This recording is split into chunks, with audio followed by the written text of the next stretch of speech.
So, when you talk about the origins of organized crime and, how segregated it was by religion or ethnicity, it seemed that during Prohibition, both the Irish and Joseph Kennedy, the Jewish faction, including Edgar Bronfman, who later turned into Seagrams, and of course, Lucky Luciani, Capone, all the major gangsters in the 20s came together during Prohibition. What can you tell us about that time? I would ask my grandfather those questions also.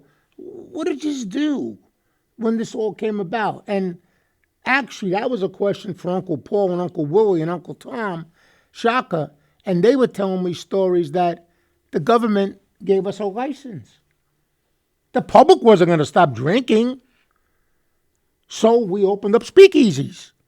And we imported the booze from Canada, and or we had distilleries right there in Brooklyn and in New York that we made the beer, and the government, passed it where no alcohol permitted for what I think it was like a 10-year period of time, and they jumped right into it.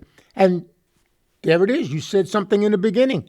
Joseph Kennedy brought in doers, from Ireland to Canada, bingo, right into the States.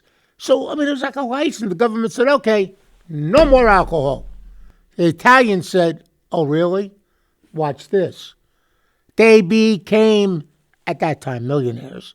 But if you put it with today's dollars, there's rumors that it was billionaires that they could have been.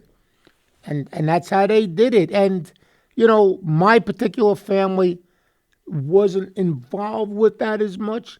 They went into something that either Mary or Doc talked about, was trucking and the garment centers, which originally was in Brooklyn, not in Manhattan.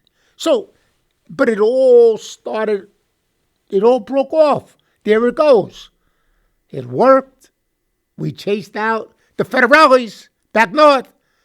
And now we're making money from what we originally called the Black Hand. And here we are today.